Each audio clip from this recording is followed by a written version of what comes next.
band was playing, and there was a dead calm.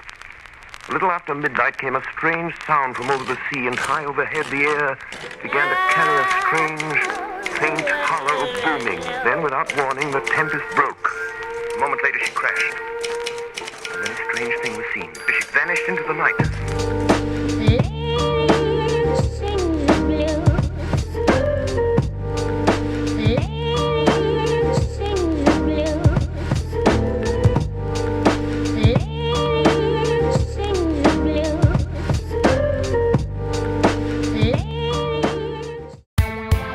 Carlos Cosiña es un poeta químicamente puro.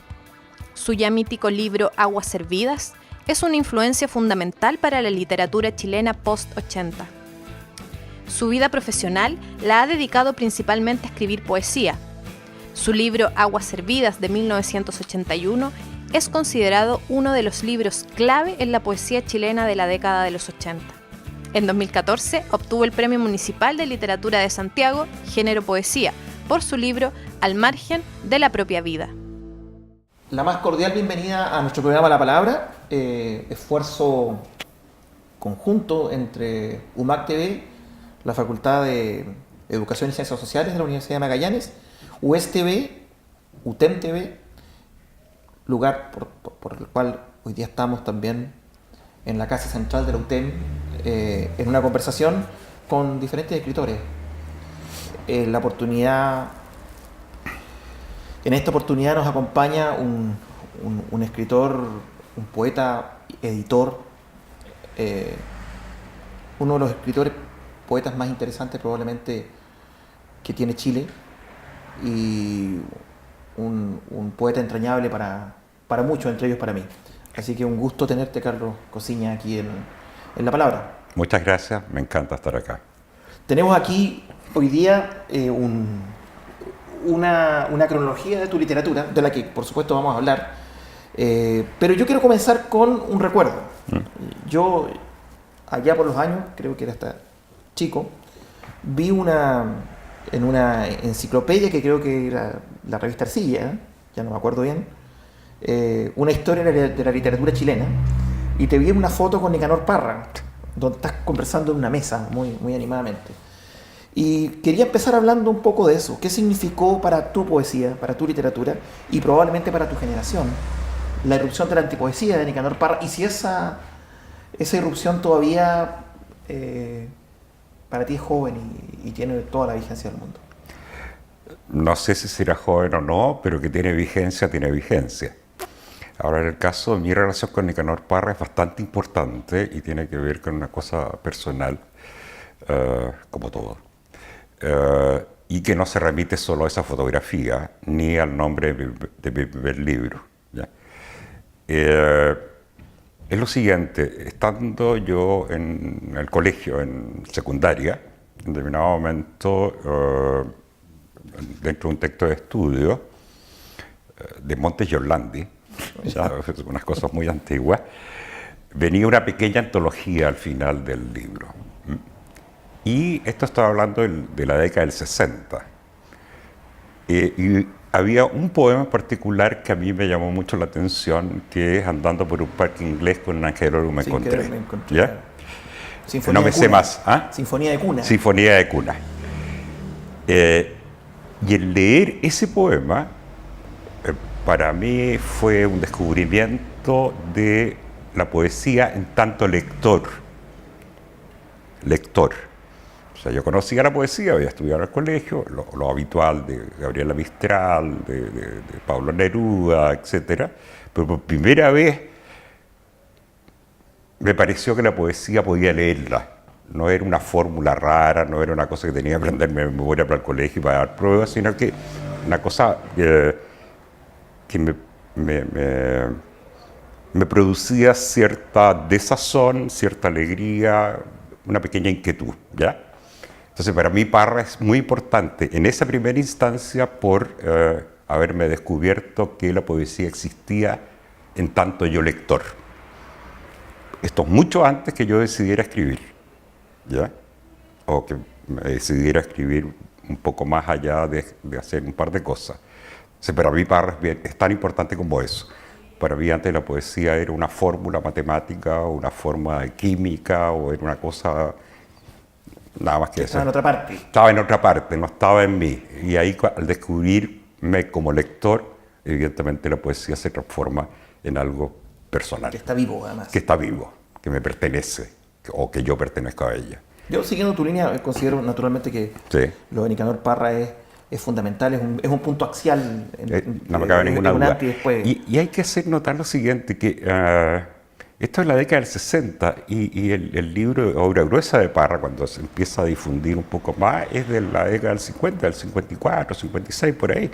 O sea, era bastante reciente. A lo que voy es que generalmente se piensa que los movimientos literarios, las obras, los autores, hablemos de las obras, se demoran mucho tiempo en aparecer y pertenecer a algún circuito, y esto para mí me parece notable. Ahora, que lo desmiente. Y lo mismo pasa, por ejemplo, con otro autor que me parece muy importante, que se llama Juan Rulfo. Que Rulfo aparece nombrado por primera vez en la década del 60 en Chile, y específicamente en Concepción, cuando se hacían los encuentros de literatura. Estoy hablando del 60, principios de los 60. Lo que organizó Gonzalo Rojas. Los que organizó Gonzalo Rojas, en que yo era un niño de 10, 9 años, pero algo...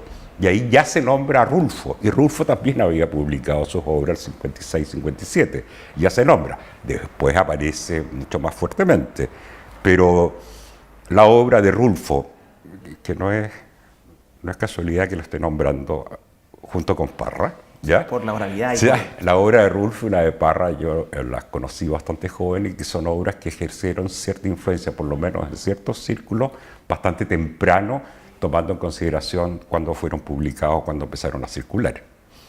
Y el otro importante para mí es Vallejo. Vallejo, eso es. Yo quiero hablar hoy día de tu libro, que para mí es un libro fundamental, en el sentido, Sí. un libro de la cual todas las generaciones de escritores y poetas chilenos, en alguna medida de cierta época, yo sé que se publicó en el año 81, en la primera edición, nos ha marcado. La sentimos como un libro muy sensible en varias épocas, y también ha como caminado junto a sus lectores y a lectores nuevos. Me Sí. refiero a tu libro Aguas Servidas, Sí. que tiene 3 ediciones. Hoy día tenemos las 3. Esta es la primera edición, ¿no? No, esa es la Esta tercera. es la tercera, esta es la Esa primera es la edición. primera. Esta es la primera edición. La edición es del Temple. Sí, 2008, esa 81, 2008, y esa última, que Ajá. es en México, en Oaxaca, En Oaxaca. que es el año 2000, el año pasado, 2016. Bueno, es un libro que tiene diversas aristas como para entender el planteamiento de la palabra, pero también su negación y su silencio. Quizás porque es un libro que es publicado en un año posterior a la Constitución del 80 y en plena dictadura, y donde todo se habla como entre dientes. Entonces, me gustaría saber un poco cómo nace el proyecto de Aguas Servidas, y también nos gustaría que en la edición original pudieras leer también algunos cuentos. El libro es importante, y es importante para mí. Es más, yo creo que todo lo que he escrito después lo he escrito para poder haber escrito ese libro. Esto parece raro, pero si uno ve la Un libro teoría... que vuelves como, Claro, como referencialmente. Y no solamente eso, sino que yo creo que lo que estoy escribiendo ahora lo estoy haciendo para poder escribir Agua Servida. Hay que ver un poquito la teoría del caos y la cosa va a funcionar.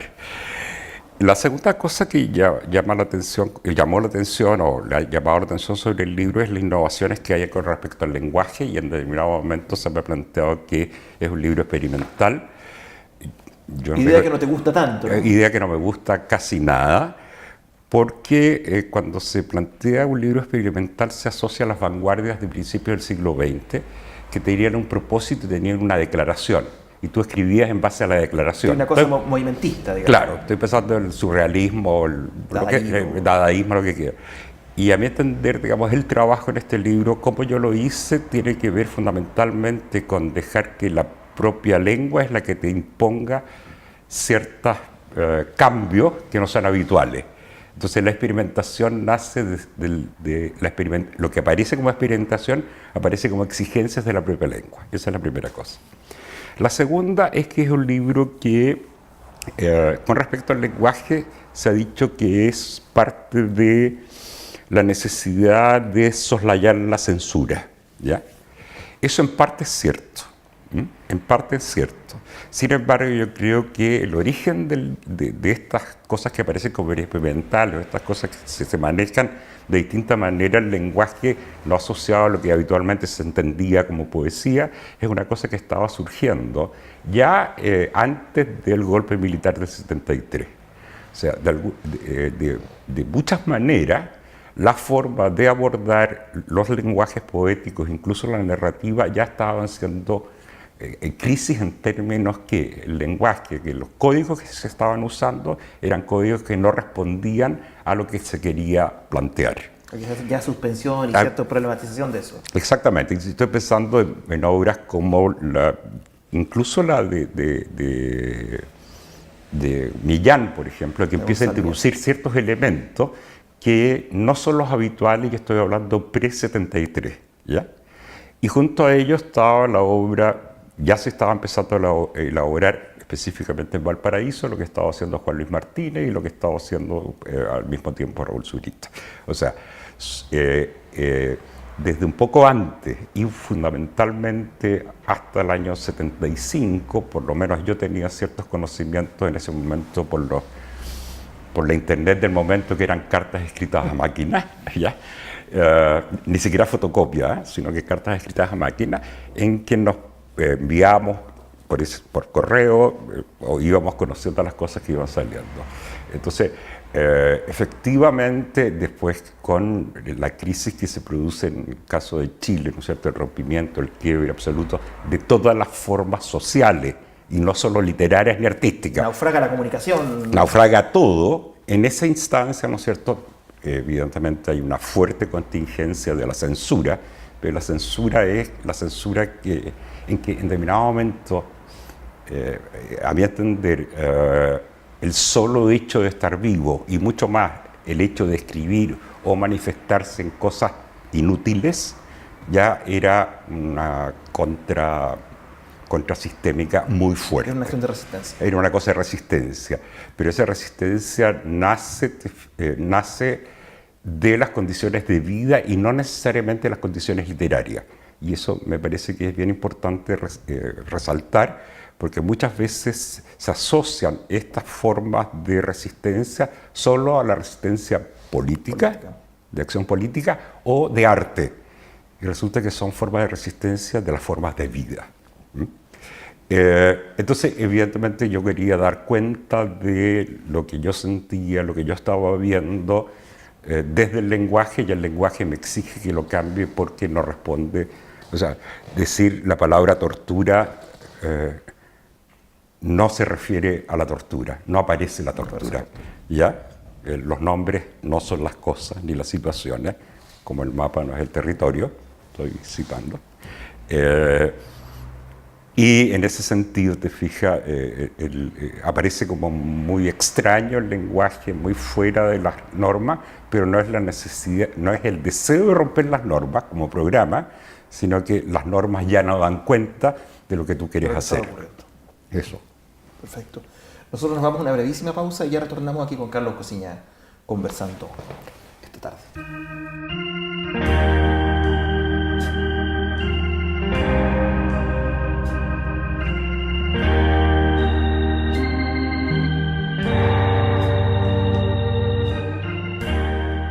Hola, mi nombre es Paola Guerrero, estudio Pedagogía en Castellano y voy a leer a Vicente Huidobro. Entre las ramas no se ve a nadie, hasta la luna era una oreja, y yo no sé ningún ruido. Sin embargo, una estrella desclavada ha caído en el estante, el horizonte se ha cerrado y no hay salida. Vicente Huidobro.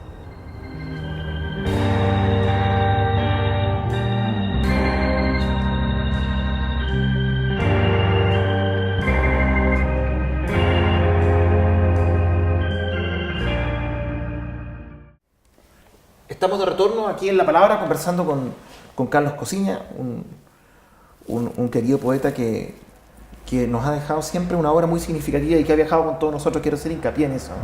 Quiero hacer un profundo hincapié en eso, en la importancia que ha tenido en las generaciones posteriores su literatura. Pero además yo ahora quería llevarte a otro terreno. Vamos a ver en alguna parte la extensión de tu bibliografía para la cámara, como 3 canciones,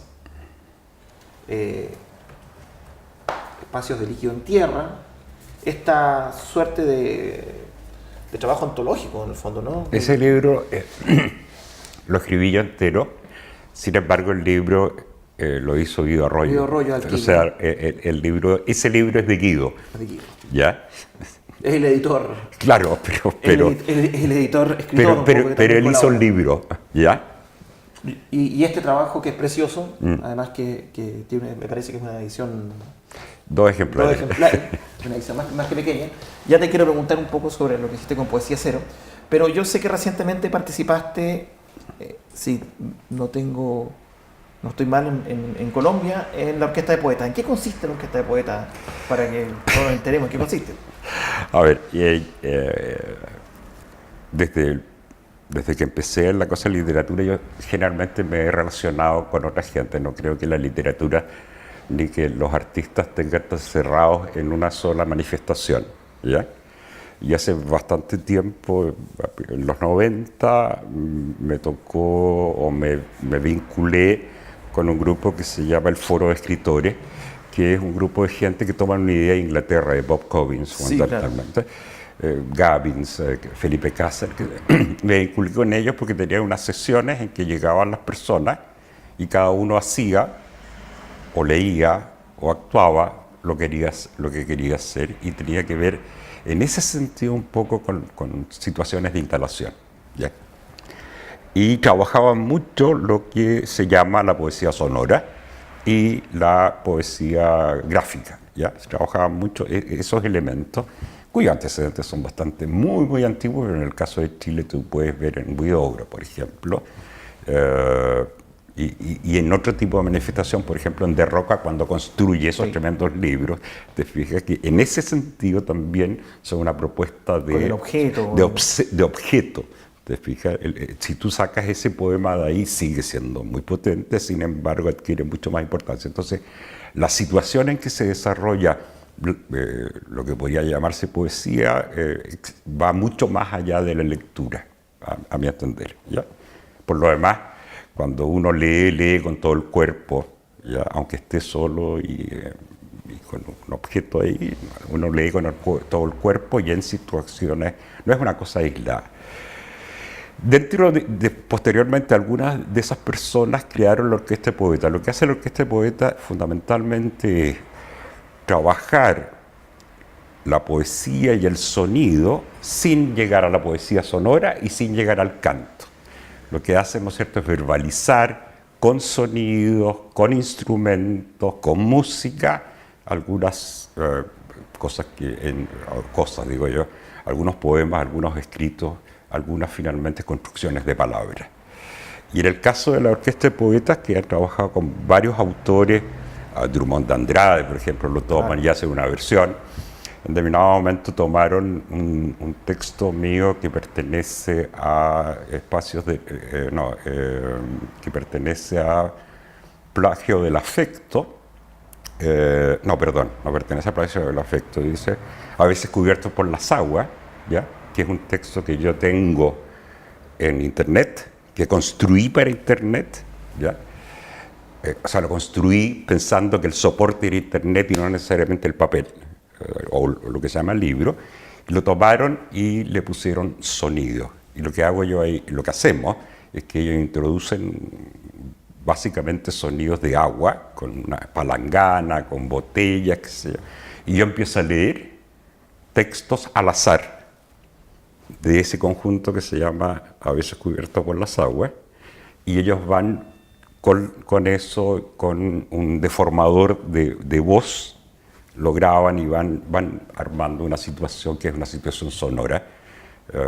Eso es. Eso es la Orquesta de Poetas. Esa es la orquesta, que por lo demás tiene una versión ahora que hicieron de un texto de Elvira Hernández, que es maravillosa, y para a propósito de Colombia, de Bogotá, había un homenaje a la Violeta Parra y ahí se hizo una versión de El Rin del Angelito de Violeta Parra en que hay imágenes, hay sonidos y hay lectura, y también participé en eso.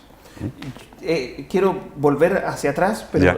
pero en el presente, y probablemente proyectado en el futuro, como diría Celaya, como un arma cargada de futuro. Tú decías que antes del golpe la internet era la correspondencia de las cartas. Es decir, no obstante, tú eres uno de los poetas que, no digo que porque la internet es un soporte nada más, pero Sí. tú tienes una relación dialógica con la internet porque has trabajado. Sí. Cuéntame cómo surge esta necesidad de buscar este soporte que me parece que tiene más aristas que subir simplemente por más internet, es mucho más complejo lo que está planteando. Eso fue precisamente lo que me motivó. Lo que pasa es que el internet empieza, o sea, la computación así más personal, el PC y cosas así, a pesar que desde principios de los 80 empieza, no a decir masificarse, pero usarse mucho más en los 90 y específicamente muy bien en torno al año 2000, en que se produce el problema de que, por ejemplo, en Internet había un problema con que iba a cambiar de siglo, iba Sí, a cambiar y recuerdo. bueno. Y lo que yo veía en Internet respecto a la literatura eran copias de libros. Incluso visualmente tú entrabas y había un libro en Internet y pasabas la página y sonaba incluso, ¿ya? Una cosa muy ridícula a mi entender. Y yo pensé que lo importante era utilizar el soporte mismo y traté de buscar qué lo que era lo que a mí me entendía como soporte mismo, cuál era una característica del soporte. Y para mí fue el azar. O sea, eso yo definí porque cuando tú navegas en Internet... Fue malarmiano tu... Sí, cuando tú navegas en Internet, lo que haces es fijar ni siquiera un itinerario, sino que una idea de dónde quieres ir y te vas y empiezas a navegar sin timón. Quizás con una esperanza de llegar a algún lugar y rápidamente te empiezas a ir para muchos lados, ¿ya? Y esa es la forma. Entonces lo que yo hice fue armar un cuerpo de 39 textos, pero le pedí a un amigo de mis hijos, que es ingeniero en computación, le dije, ármame un motor de azar. Mira la contradicción, ¿eh? Qué maravilla, o sea, un motor de azar. Entonces tú entras a eso y a ese texto y te aparecen una especie de portadilla simulando un libro y después dice empezar. Y cuando te aparece uno de los 39 textos, tienes dos posibilidades. Inicio, que te lleva a esa portadilla, y otro, que te aparece cualquiera de los 39, incluso el que leíste antes. ¿Ya? Entonces, eso a mí me pareció que era una forma de recoger uno de los elementos que te permitía este medio. Y lo otro que hice fue que yo escribo, o sea, publico poco, he publicado 5 libros en mi vida. Y yo espero seguir publicando algunos más, pero eso depende de la vida, no de mí. Yo los textos que tengo claro, más o menos claro, qué es lo que quiero armar como unidad, ¿ya? O desunidad. Y entonces voy armando los textos, ¿ya? Más o menos ubicando dónde vienen a ir, porque van generando unos espacios que se van relacionando unos con otros, cada texto. Entonces empecé a subir a Internet, por ejemplo, este es el número tanto, este es el número tanto, este es el número tanto. Entonces, en Internet me permitía subir los textos definitivos, pero no la obra total definitiva. Entonces, esa era otra ventaja maravillosa, que yo podía hacer y podía ir subiendo. O en el caso de otro, que uno que se llama 71, que era una serie de poemas pequeñitos de 3 líneas, en que todos eran distintos, pero yo entendía que había una unidad, entonces cada uno tenía exactamente la misma imagen. Esas son cosas que empecé a trabajar en Internet. En este formato. Formato. Y perdona, y lo primero que yo veía alrededor del año 2000 es que las cosas que había de poesía, por ejemplo, estaban con un programa que se llamaba Flash, entonces salían estrellitas. Yo decía, pero esto es una locura, digamos, a ver, veamos cómo manejamos esto. Entonces el azar, la posibilidad de subir elementos que después vayan a constituirse y empezar a establecer relaciones, y además producía cambios, porque yo subo el poema 1 y el poema 44, y si están esos dos juntos, se leen de una manera, pero cuando ya le incorporo de nuevo el 36, empieza a funcionar de distinta manera. ¿Qué tiene que ver con cómo, por lo menos yo, leo los libros de poesía? No los leo de principio a fin, generalmente los leo un poco al azar. Esto independientemente del internet. Y donde el azar, claro, tiene casi un protagonismo cardinal, ¿no? Cardinal. Y entonces lo que hice fue ahí no experimentar, sino que tratar de utilizar aquellos elementos que me permiten potenciar los sentidos que el lector o quien vea va a utilizar. Yo quería pedirte en esta cronología de tu literatura, tomando la desfachatez de pedirte un poema que quisieras leerme. Ya que empezaste con Aguas Servidas, voy a hacerlo desde ahí. Y con la primera edición. Con la primera edición, y voy a tomar un texto de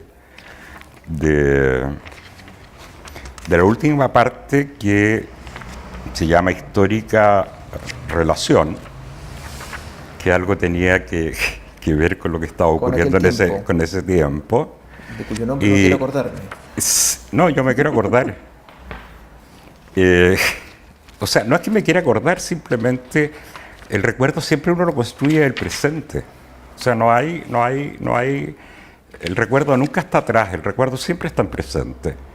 O sea, cuando tú recuerdas algo, estás construyendo presente. Y el pasado también está cambiando. Exactamente, se va cambiando, sin ninguna duda. Y a propósito de lo que te decía, que las palabras ya no tenían el sentido que uno podía buscar, voy a leer uno que es 4A, así se llama. 4A. Cada vaso capilar fue incapaz de resistir la presión y se rasgó esparciendo el líquido en los pliegues cutáneos. Y esto se repitió en toda la fibra afectada por el puño sobre el cual se ejercía el peso del cuerpo en triple de su potencia. Y el hematoma de la cara, con sangre esparramada en los párpados y en el glóbulo del ojo, se esparció por todo el cuerpo en cada nueva presión, y las roturas fueron mayores hasta que la fuerza del flujo decayó, al punto que las pulsaciones eran al ritmo del pestañeo apenas perceptible en el cuerpo amoratado. Después de todas las resistencias que no lograron amortiguar, los filamentos óseos vibraron hasta el máximo de su longitud para finalmente llegar a nivel de moléculas y estirar los espacios entre los elementos. En estas vibraciones empieza la descarga que desencadenaría la desintegración de la ya quebrantable cohesión de las áreas trizadas del hueso. Se rasga la carne y no hay armonía en el balanceo. Una gota de saliva cubre lo cóncavo de una pieza de goma que al acercarse al pedazo de piel la absorbe en el vacío, dejando una elevación convexa y cerrada de epidermis. Los electrodos se afirman cuando los polos intercambian los destellos del roce que cae de los electrones desencadenados para alcanzar el próximo y así seguir hasta tener la posibilidad de alcanzar la Tierra. Carlos, te agradecemos hoy día haber estado en La Palabra, agradecer no solamente tu presencia, sino también te agradecemos haber escrito estos libros, que han sido importantes para nosotros. Espero seguir escribiendo. Muchas gracias a ustedes. Nos vamos nos retiramos y ya nos vemos en la próxima oportunidad en nuestro programa La Palabra. A little after midnight came a strange sound from over the sea, and high overhead the air began to carry a strange, faint, hollow booming. Then, without warning, the tempest broke. A moment later she crashed. And then a strange thing was seen. She vanished into the night.